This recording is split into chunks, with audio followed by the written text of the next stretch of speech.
Hello friends, welcome to classic சமையல். இன்னைக்கு எல்லாருக்கும் ரொம்ப ஃபேவரட்டான, அது மட்டும் இல்லாமல் குட்டீஸுங்கள்லேருந்து பெரியவங்க வரைக்கும் எதிர்பார்க்கக்கூடிய ஒரு பர்ஃபெக்டான சைட் டிஷ்ஷான டொமேட்டோ சாஸ் எப்படி வீட்டிலேயே ரொம்ப ஹெல்த்தியாக பண்ணுறது அப்படின்னு நம்ம பார்க்க போகிறோம். இது செய்கிறதுக்கு நான் வினிகர் இந்த மாதிரி ப்ரிசர்வேட்டிவ்ஸ் யூஸ் பண்ண போதில் ரொம்ப நேச்சுரலாக ரொம்ப டேஸ்டியாக செஞ்சு காமிக்க போகிறேன். ஸோ இப்போ இது செய்கிறதுக்கு பார்த்திங்கன்னா நல்லா பழுத்த தக்காளியாக நம்ம எடுத்துக்க போகிறோம். நான் இங்கே நாட்டு தக்காளி தான் எடுத்துக்க போகிறேன். இப்போது அந்த தக்காளியில் உள்ள கணுவை நம்ம கட் பண்ணி எடுத்துடலாம். எடுத்துகிட்டு இந்த தக்காளியை ஒரு 4 பீஸாக ரேண்டமாக கட் பண்ணி போட்டுக்கோங்க. யூஸ்வலாக கொதிக்கிற தண்ணியில் போட்டு தக்காளியை வேக வச்சு அந்த தோலை உரிச்சிட்டு அதுக்கப்புறம் செய்வாங்க. பட் நம்ம அந்தளவு ரிஸ்க்லாம் எடுக்க வேண்டியதில்லை. அதுக்கு பதிலாக இந்த மாதிரி தக்காளியை நீங்கள் குக்கரில் ஆட் பண்ணி ப்ரெஷர் குக் பண்ணி செய்யலாம். அது ரொம்ப சுலபமாக இருக்கும் உங்களுக்கு. ஸோ இப்போ பாருங்கள், இந்த மாதிரி 1/2 கிலோ தக்காளியை நான் இங்கே கட் பண்ணி எடுத்து வச்சுருக்கேன். இந்த கட் பண்ண தக்காளியை நம்ம ஒரு ப்ரெஷர் குக்கரில் மாற்றிடலாம். இது ஒர்க்கிங் உமன் அவங்களுக்குலாம் செஞ்சுக்கிட்டீங்க அப்படின்னா ரொம்பவே சுலபமாக இருக்கும். தண்ணியில் போட்டு கொதிக்க வச்சு டைம் எடுத்துகிட்டு இருக்கும். ஸோ இந்த மாதிரி ப்ரெஷர் குக் பண்ணி செஞ்சீங்க அப்படின்னா ரொம்பவே சுலபமாக இருக்கும். இப்போது இதில் நம்ம 1 டேபிள் ஸ்பூன் அளவுக்கு மட்டும் தண்ணி ஆட் பண்ணிக்கலாம். அது அடியில் பிடிக்காமல் இருக்கணுங்கிறதுக்காக, மற்றபடி எதுக்கும் கிடையாது. ஸோ இங்கே நான் 1 டேபிள் ஸ்பூன் தண்ணி ஆட் பண்ணி குக்கரை மூடி ஹை ஃப்ளேமில் 3 விசில் அல்லது 4 விசில் விட்டு எடுத்துக்கோங்க. இப்போது இதை நான் ப்ரெஷர் குக் பண்ணி எடுத்துகிட்டு வந்துக்கிறேன். இப்போ பாருங்கள், குக்கர் நல்லா ஆறிடுச்சு. ஓப்பன் பண்ணி பார்க்கலாம். ஸோ நம்ம தக்காளியெல்லாம் சூப்பராக வெந்து வந்திருக்கு பாருங்கள். தோல்லாம் அழகாக செப்பரேட் ஆகி ரொம்பவே நல்லா வந்திருக்கு.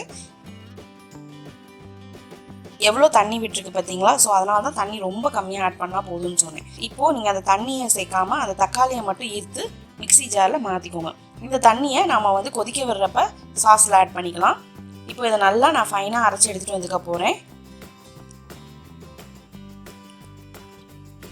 இப்போ பாருங்கள், ரொம்பவே நல்லா ஃபைனாக அரைச்சி எடுத்துகிட்டு வந்தாச்சு. இப்போது என்னதான் அதை ஃபைனாக நீங்கள் அரைச்சாலும் அதில் சின்ன சின்ன அந்த தோலோட திப்பிகள் இருக்கும். அதெல்லாம் நீங்கள் ரிமூவ் பண்ணணும். அப்போ தான் உங்களுக்கு கடையில் நீங்கள் வாங்கி சாப்பிட்ற மாதிரி ரொம்ப ஸ்மூத்தாக க்ளீனாக இருக்கும் சாஸு.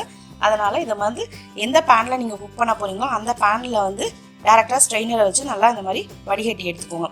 நீங்கள் பெங்களூர் தக்காளி யூஸ் பண்ணாலுமே சின்ன சின்ன பீசஸ் அதில் இருக்கும். அதையுமே நீங்கள் ஸ்ட்ரெயின் பண்ணி எடுக்கணும். இதில் பார்த்தீங்கன்னா உங்களுக்கு லைட்டாக விதைகளும் இருக்கும்.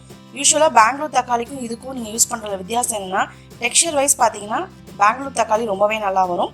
பட் டேஸ்ட் வைஸ் பார்த்தீங்கன்னா நம்ம நாட்டு தக்காளி தான் ரொம்ப நல்லாயிருக்கும். ஏன்னா அந்த புளிப்பு தன்மை இதில் கொஞ்சம் அதிகமாக இருக்கிறதுனால. ஸோ இப்போ பாருங்கள், இதில் நான் ஆல்ரெடி வேக வச்சு அந்த எடுத்து வச்ச தண்ணியையும் சேர்த்துக்கிட்டேன். சேர்த்து இதை லைட்டாக கலந்து விட்டுக்கோங்க. இப்போ இதை நம்ம அடுப்பில் மாற்றுறதுக்கு முன்னாடி அதில் தேவையான ஸ்பைசஸ்லாம் ஆட் பண்ண போகிறோம். முதல்ல பார்த்தீங்கன்னா அந்த லைட் காரத்துக்காக 1 டீஸ்பூன் அளவுக்கு தனி மிளகாய் தூள், அதோட 1 டீஸ்பூன் அளவுக்கு லெமன் ஜூஸ், அது கொஞ்சம் கெட்டு போகாமல் அந்த லைட் டேங்கினஸோடு இருக்கணுங்கிறதுக்காக. அடுத்து கொஞ்சமாக உப்பு, டேஸ்ட்டை பேலன்ஸ் பண்ணுறதுக்காக. இப்போ இதெல்லாம் ஆட் பண்ணி நல்லா கட்டி இல்லாமல் மிக்ஸ் பண்ணி விட்டுக்கோங்க. சம்டைம்ஸ் அந்த மிளகாத்தூள் கட்டி ஃபார்ம் பண்ணும். அதனால் இதில் கட்டி இல்லாமல் நல்லா அந்த மாதிரி மிக்ஸ் பண்ணி விட்டுக்கோங்க. இப்போயே உங்களுக்கு அந்த டெக்ஸ்சர் பாருங்களேன், நல்லா ஃபைனாக வந்திருக்கு. இப்போது இது லைட்டாக திக்காகணும். அதுக்காக நம்ம என்ன பண்ண போகிறோம் அப்படின்னா பாயில் பண்ணி எடுக்க போகிறோம். அது மட்டும் இல்லாமல் கொஞ்ச நேரம் பாயில் பண்ணி எடுத்தால் போதும், அந்த ரா ஸ்மெல்லாம் போயிடும். இப்போ அடுப்பை மீடியம் ஃப்ளேமில் வச்சு நான் கொதிக்க விட ஆரம்பிக்க போகிறேன். அப்போ நீங்கள் லைட்டாக கலந்து விட்டுக்கோங்க, லேசாக அடி பிடிக்காமல் இருக்கணுங்கிறதுக்காக. முடிஞ்சளவு நான்ஸ்டிக் பேன் அல்லது கனமான ஸ்டெயின்லெஸ் ஸ்டீல் பாத்திரம் யூஸ் பண்ணுங்கள். அப்போ தான் அடி பிடிக்காமல் இருக்கும். இப்போது நான் இடையில லைட்டாக கலந்து விட்டுக்கிறேன். இதில் நம்ம எந்த ஒரு ப்ரிசர்வேட்டிவ்ஸும் சேர்க்கலை. அதனால் குழந்தைங்களுக்குலாம் சாப்பிட்டா எந்த ஒரு பிரச்சனையும் கிடையாது. அது மட்டும் இல்லாமல் இதை நீங்கள் செஞ்சு கிட்டத்தட்ட 1 மாதம் வரைக்கும் ஈரக்கைப்படாமல் பத்திரமா ரெஃப்ரிஜரேட் பண்ணி யூஸ் பண்ணலாம். இப்போ பாருங்கள், திருப்பி ஒரு 5 நிமிஷத்துக்கு நல்லா கொதிக்க விட்டுக்கிறேன். இப்போ பாருங்கள், நல்லா ஓரளவு கொதிச்சு வந்துச்சு. இதில் இங்கே நான் இப்போது இதில் 250 கிராம் சர்க்கரை நாம் ஆட் பண்ண போகிறோம். சர்க்கரை ரொம்ப ஆட் பண்ணிட்டீங்க அப்படின்னா ஜாம் மாதிரி ஆயிரும். உங்களுக்கு ஒரு 75% இனிப்பு கிடைக்கிற அளவுக்கு சர்க்கரை ஆட் பண்ணாலே போதும் உங்களுக்கு. இப்போ நான் சர்க்கரை ஆட் பண்ணிட்டேன். ஆட் பண்ணி இதை நல்லா மிக்ஸ் பண்ணி விட்டுக்கிறேன். உங்களுக்கு ப்ரௌன் சுகர் வேணும்னா நீங்கள் அதை கூட ஆட் பண்ணிக்கலாம். பட் ப்ரௌன் சுகர் ஆட் பண்ணுறீங்க அப்படின்னா உங்களுக்கு ஒரு 200 கிராம் அளவுக்கு ஆட் பண்ணாலே போதும். அதிகமாக ஆட் பண்ணிடாதீங்க. இப்போ நம்ம சர்க்கரை ஆட் பண்ணதுக்கப்புறமா அது மெல்ட் ஆகும்போது உங்களுக்கு இன்னும் கொஞ்சம் திருப்பி தண்ணியாக தெரியும். ஸோ இதை திருப்பி திக்கனிங் பண்ணணுங்கிறதுக்காக ஒரு மூடி போட்டு மூடி ஒரு 5 நிமிஷத்துக்கு மீடியம் ஃப்ளேமில் நான் குக் பண்ணி எடுத்துக்க போகிறேன். ஒரு 5 நிமிஷத்துக்கு அப்புறமா பார்த்தீங்க அப்படின்னா நீங்கள் சுகர் ஆட் பண்ணுறதுக்கு முன்னாடி என்ன கன்சிஸ்டன்சியில் இருந்துச்சோ அதே அளவுக்கு உங்களுக்கு கிடைச்சிடும். ஸோ இப்போ கொதிக்கும் போதே உங்களுக்கு தெரியுது பாருங்கள், லைட்டாக அந்த திக்கனிங் ஆனதோட எஃபெக்ட் தெரியும். ஸோ அவ்வளோதான், ஆஃப் பண்ணிடுங்க. பார்க்க லேசாக தண்ணியாக இருக்க மாதிரி தெரியும், பட் அது ஆறுனதுக்கப்புறமா ரொம்பவே நல்லா பர்ஃபெக்டான டெக்ஸ்சருக்கு வந்துடும். இப்போ நான் நல்லா ஆற வச்சு இதை எடுத்துருக்கேன். இப்போ நான் வந்து உங்களுக்கு ஒரு ஸ்பேச்சுலா வச்சு எடுத்து காமிக்கிறேன் பாருங்கள். இது உங்களுக்கு பர்ஃபெக்டாக வந்திருக்கா இல்லையா நீங்கள் செக் பண்ணுறதுக்கு ஒரு கரண்டியில் இந்த மாதிரி எடுத்து பார்த்தீங்க அப்படின்னா அது அப்படியே தண்ணி மாதிரி ஓடக்கூடாது, லைட்டாக இந்த மாதிரி ஸ்மூத்தாக மூவ் ஆகணும்.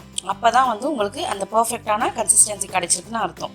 நீங்கள் வேணால் ஒரு தட்டில் ஒரு ஸ்பூன் சாஸ் எடுத்து விட்டுட்டு இப்படி லேசாக சாய்ச்சி பார்த்தீங்க அப்படின்னாலும் உங்களுக்கு தெரியும். ரொம்ப கிடுகிடுன்னு தண்ணி மாதிரி ஓடுச்சு அப்படின்னா இன்னும் கொஞ்சம் நேரம் கொதிக்கணும். அப்படி இல்லை அப்படின்னா உங்களுக்கு பர்ஃபெக்டான கன்சிஸ்டன்சியில் இருக்குன்னு அர்த்தம். இப்போ நான் ஒரு க்ளோசர் வியூலையும் உங்களுக்கு காமிச்சிருக்கேன். கடையில் வாங்குற மாதிரியே அந்த டெக்ஸ்சர் இருக்குது பாருங்கள். இந்த பேன்லேருந்து இப்போ நீங்கள் மூவ் பண்ணீங்க அப்படின்னா அங்கே பாருங்களேன், தண்ணி மாதிரி அதுலேருந்து பிரிஞ்சு ஓடாமல் அந்த சாஸ் அப்படியே அந்த திக்காகவே மூவ் ஆகுது. ஸோ இதுதான் நம்மளோட கன்சிஸ்டன்சி. இப்போது நீங்கள் இதை ஒரு ஏர்டைட் கண்டெய்னர்லாம் மாற்றி வச்சுக்கோங்க. அதே மாதிரி ஈர ஸ்பூன் அல்லது ஈரக்கை எதுவும் படாமல் பார்த்துக்கோங்க. அதே மாதிரி மறக்காமல் ரெஃப்ரிஜரேட் பண்ணி யூஸ் பண்ணுங்க. ஏன்னா நம்ம இங்கே வினிகர் யூஸ் பண்ணல, லெமன் தான் யூஸ் பண்ணியிருக்கோம். லெமன் வந்து வினிகர் அளவுக்கு பவர்ஃபுல் கிடையாது கெட்டு போகாமல் வைக்கிறதுக்கு. ஸோ நம்ம ரெஃப்ரிஜரேட் பண்ணி யூஸ் பண்ணிங்க அப்படின்னா மேக்ஸிமம் 20 to 25 days நீங்கள் இதை யூஸ் பண்ணலாம். ஸோ கண்டிப்பாக இந்த ரெசிபி உங்கள் வீட்டில் ட்ரை பண்ணி பார்த்துட்டு எப்படி இருக்குன்னு கமெண்ட் பண்ணுங்கள். மறக்காமல் நம்ம சேனலுக்கும் சப்ஸ்கிரைப் பண்ணிடுங்க.